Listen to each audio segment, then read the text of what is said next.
Hi everybody, I'm here today with Aage Rendalen, who had some really interesting experiences through his history with the Seventh Adventist Church. And the one I wanted to ask him about today was something that had happened when you were at the seminary, right? Yeah. Studying for ministry? No, I was in the MA program. I was planning on being a teacher. I already had secondary teaching credentials from Southern Missionaries, so that was my dream. And you had read in Spectrum, I think. Yeah, in 1978, I came to Collegedale in preparation for going to Andrews, and there was a little note in Spectrum saying that the 1919 Bible Conference transcripts had been rediscovered. Not much about it, but when I got to Andrews a month early, I went down to the Heritage Room and asked if I could see the thing, and I immediately, of course, recognized the importance of it. So nobody had really reported on what was in it yet? No, they had not been published. Spectrum would publish them later on. But at that time, Mrs. Dedrin, who was in charge of the Heritage Room, let me copy the transcript. And since I worked at the copying office at Andrews, I ran off 50 copies of it, which I discovered was not the intention of the administration. By the time the transcript began circulating on campus, it was brought up even in the faculty meeting at the seminary. But at that point, it was just too late. Let's loop back a little bit, and there may be some people who don't know the history of the 1919 Bible Conference. Apparently, these transcripts had been prepared but lost. Do you know how they came to be found? They were filed away. They were never lost. Well, they were lost in the sense that the generation that took part in the 1919 Bible Conference decided that this was apparently too touchy a subject, so they just filed it away, and somewhere around 1977-78, somebody came across them. And the touchy subject was? The fact that the people like Arthur Daniels, the ones who knew Ellen White, the ones who had seen her editors at work, they were fully aware of the fact that authorship was a much more complicated story than what had been passed along. But apparently they felt that the myth would take a hit if the full truth was told. And the result, of course, was that a lot of people never knew the real story. Of how her manuscripts were prepared. Yes. And they, felt committed to saying things and claiming things about Ellen White that the generation that grew up with her did not, feel the same way about. Mm-hmm. Like Daniels. Yes, like Arthur Daniels. And now, correct me if I'm wrong, but Daniels and the others in this discussion were not dismissing Ellen White completely. Oh, no. They still felt she had importance. Oh, yes. They in the transcripts themselves, they never tried to undercut her influence by any means, but they were afraid that would be, at least I assume so, they were afraid that might be the consequences if it was released. There were people like W.W. Prescott was present, and Daniels. These had helped work on her book. I think Prescott put in a lot of work on Prophets and Kings at a time I think it came out around 1911, didn't it? At the time when Ellen White herself was not in a condition to take a very active part in writing her own books. And but the price of keeping this hidden really struck me when Leona Running, who was professor of ancient languages at Andrews and quite a renowned scholar, when she showed up at the copying office one day, I handed her a copy of the transcript. And she thought it was some kind of fundraising venture that I was doing, because I charged 50 cents just to recoup. You were selling them to people. I was not wealthy. You were not making money on it, but you were trying to get your copying fees back. Exactly. So, how long was it, by the way, Aage? I forget now, but I think about, was it 50 pages or something okay. like this? And typewritten? yes, typewritten. And the day after I had handed it to her, she just paid, I think, just to be nice to me. But the next day she came back and she about, fell around my neck, She said, what if this had, been published? How much pain it would have saved the church. Yeah. She was just totally overcome, and she was one of the top scholars of the church. Had no idea about what the fathers of the church had faced up to.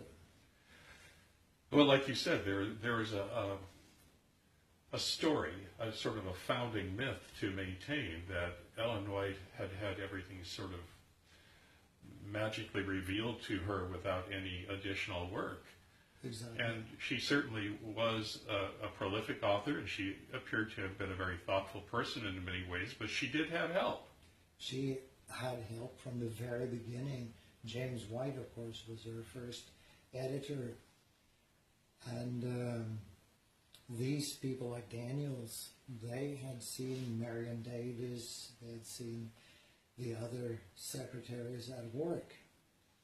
And I don't know the full story of Ellen White's true literary gifts, what they consisted in, but Don McAdams in his manuscript about the sources of the Great Controversy, well, he came across one chapter, handwritten chapter, on Huss and Wycliffe. Yes, at least Huss. And the amazing thing was that the only thing that our editors retained from that handwritten chapter was the stuff she had borrowed from the Protestant historians.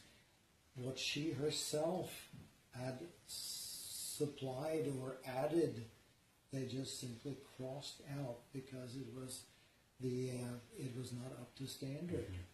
In fact, if you look up the Don McAdams manuscript, it is quite shocking to see how helpless, to put it bluntly, her prose was. I'm not sure if it always was that way, but we're talking here about 1884 and 88, when 88 when the full version of the Great Controversy came out.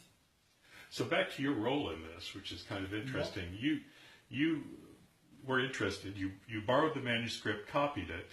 Did you have the original at that time? Or was it a copy already of the... Probably, but it came originally from the General Conference archives. So it was a copy that had been deposited at Andrews, but they had assumed, I would imagine, that this would just be of interest to scholars, historians, because they were just completely taken back when everybody and his brother got a copy of it. And you were the one that first distributed it, and you apparently did it innocently. You didn't. of course, at that time, in 1978, I had already read Prophetess of Health. I had read the Kellogg manuscript, the interview with John Hardy Kellogg 2 weeks before it was disfellowship. So I recognized immediately the importance of the material. So it was not for nothing that I copied it up. And did you have any idea that what you were doing would be considered transgressive? no, I mean, I was not told that I couldn't copy it. There were no restrictions. I asked Mrs. Dedrin if I could have a copy, to check out a copy, to run off a copy of it, and so when I heard that the faculty meeting at Andrews had dealt with the issue, I was kind of taken back. But they never contacted me about it, probably because there were no restrictions, Right.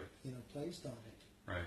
Because when it came to the Kellogg interview, they had the restriction that you had to read it in the reading room of the Heritage Room, but no such restriction applied to the 1919 Bible Conference. So what was the result? Did people start getting back to you and asking you about it or anything? Did you get any response from people? I certainly did not get any blowback. People, my 50 copies vanished. I didn't hear much about it.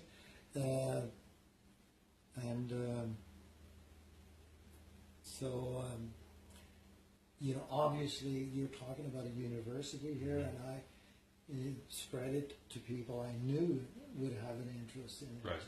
And, there's hardly a scholar or budding scholar that would not be excited to get their hands on something. Original transcripts of a Yeah. meeting. Wow. Yeah.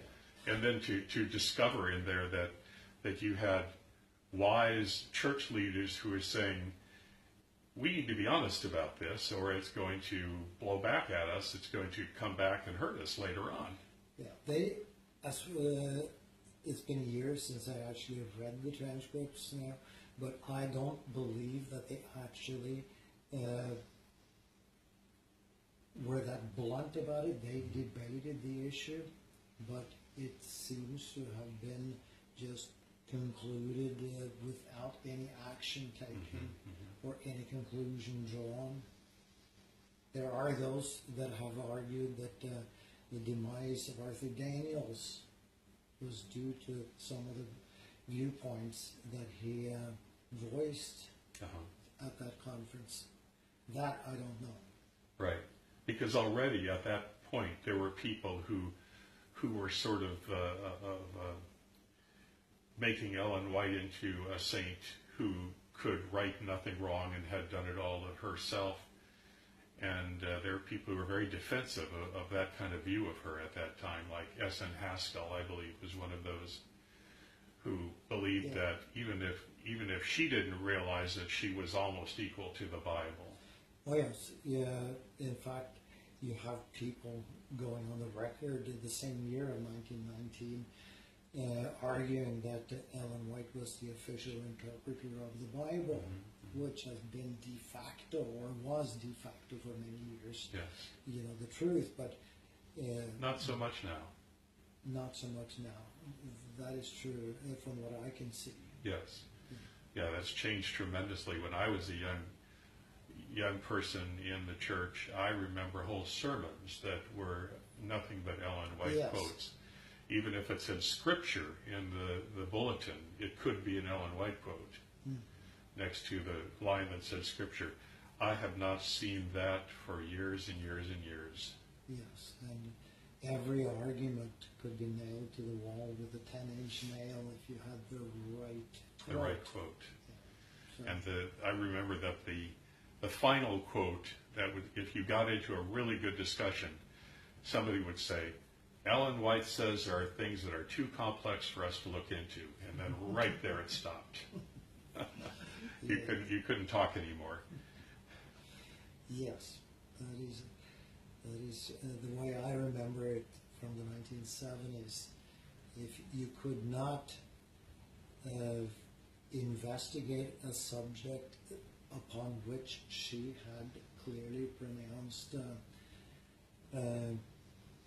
her conclusion, she would say that Hebrews had been written by Paul. Mm-hmm. And I remember Dedrin at Andrews getting terribly upset when a student asked him about the authorship of Hebrews, because he knew very well that the student was trying to get him into trouble. Mm-hmm. Mm-hmm. So, one of those questions you couldn't really answer if you were an informed scholar exactly. in the Adventist Church. Yeah. Very interesting. Well, I want to thank you for being the person who was on the spot.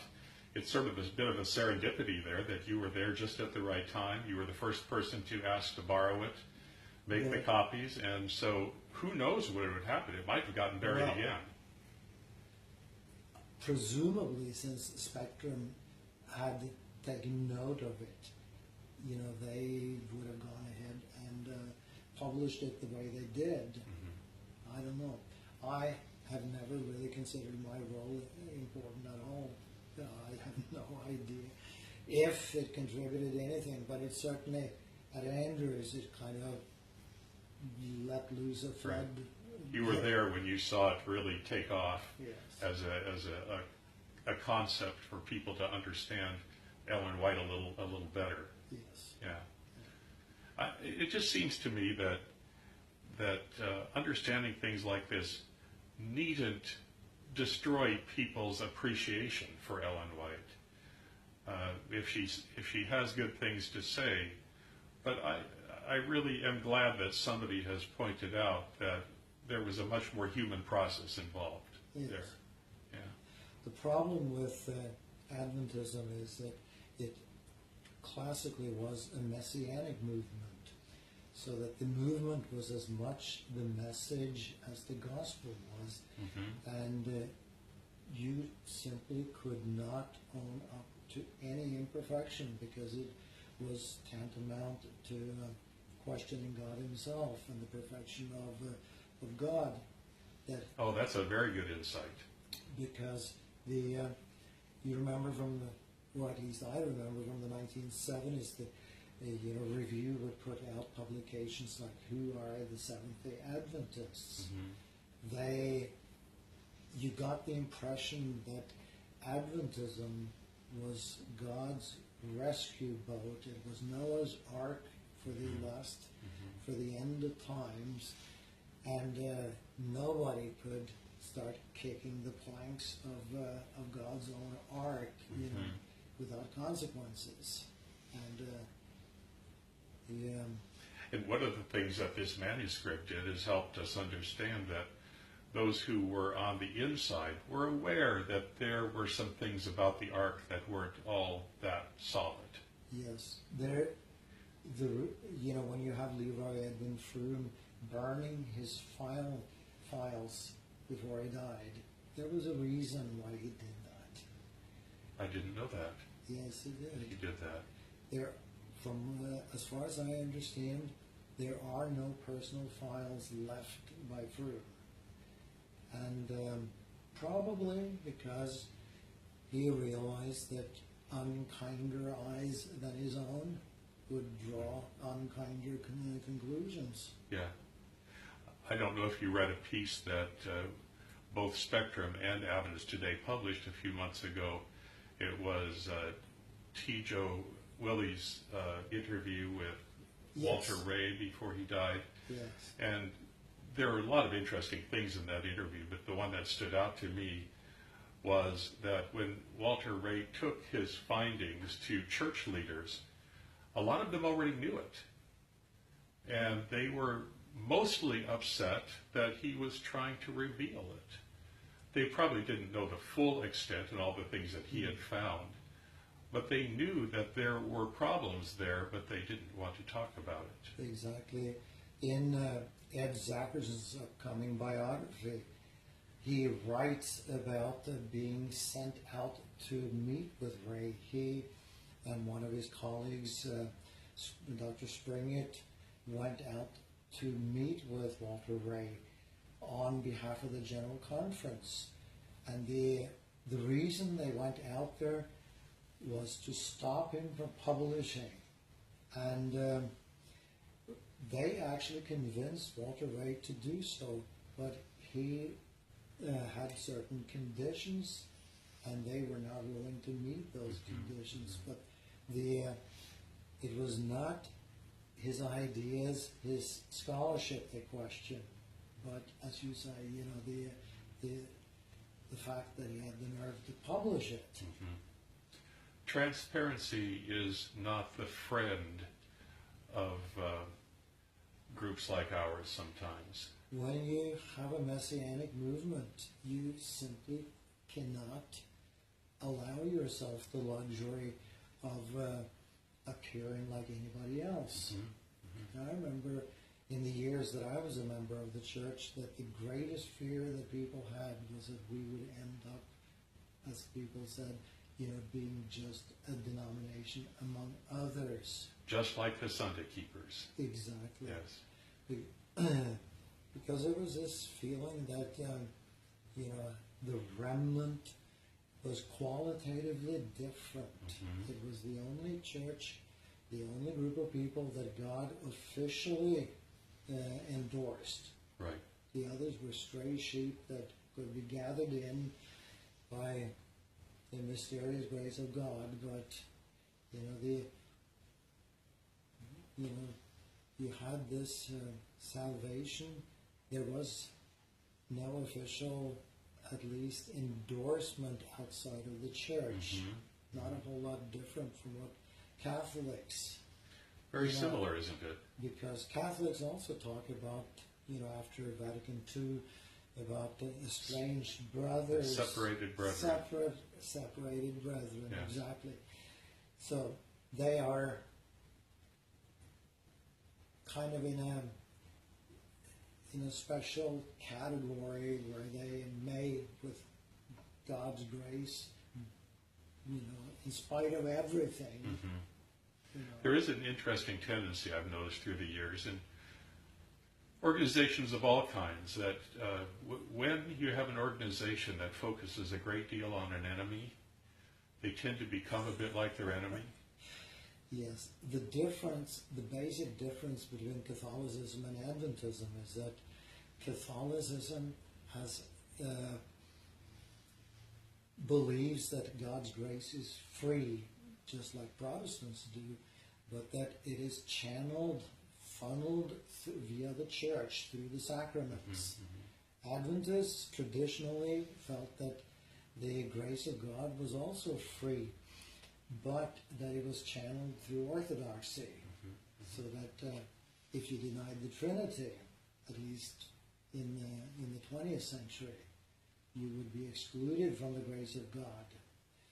And these I think the messianic... Sabbath was probably the main thing that we felt was important. Yes. If you That wanted was the to... cornerstone of the Ark of Orthodoxy. I remember But having a conversation with one of my church members when I was a young pastor, and I said, it seems very clear from Scripture that God saves anyone who accepts Him through Christ. He said, no, only Sabbath keepers will be allowed in heaven. Yes. So that Sabbath, that stood as the sort of the testing truth. Well, we use that phrase, testing truth. I would say most Seventh-day Adventists would find the Sabbath very important, but I'm glad to say that most of us now recognize that it really is the grace of Christ that saves us, not the Seventh-day Sabbath. Yes, but technically they would have, from the very beginning, would have admitted as much. The Catholic Church is also a messianic movement. It often compared to a boat in iconography, and the idea that Catholics believe in salvation by works is a gross distortion, because they, as I said, believe in the free grace of God. It's just that they've hobbled the grace of God. You need to come to the Catholic Church to, Receive the this, transubstantiated Christ. Yeah, you have the sacraments are like spigots through which you can get the healing grace of God. Almost like a magic medicine. Yes, but doctrine has played the same role in Adventism. That the grace of the free grace of God is totally worthless unless you appropriate it through orthodoxy. We even have our own comestible equivalent in eating the right things. I've always found that interesting, that the reduction of the wafer or a meal to a magic wafer has been copied by the Adventist Church. It's still, the wine may be grape juice, and the bread may be made of in a different way, but the idea is the same. It's kind of the copied from Catholics. And we still burn the leftover bread. I didn't know that. Interesting detail, yes. It says that always said that in the minister's manual. You couldn't just discard the leftover bread because it was blessed. You had to burn it in the fireplace. Yeah. And I remember a pastor that was my supervisor at one point who even explained to me how to make a little expanded mesh tray and put the extra bread on it and set it in the fireplace with a pliers and pick it out again because it had to be burned. Yeah. I always found it interesting that one of the creator arguments against the infant baptism was that you did not immerse, you didn't use enough water, whereas with communion, the whole meal, the Seder had been reduced to a wafer. That is interesting. And that, the same logic was not applied to the Lord's Supper. Yeah. Very interesting. Well, it's been nice to talk with you, and we'll share this with our folks at Adventist today, and should make for some interesting conversation. Thanks so much. All right, you're very welcome.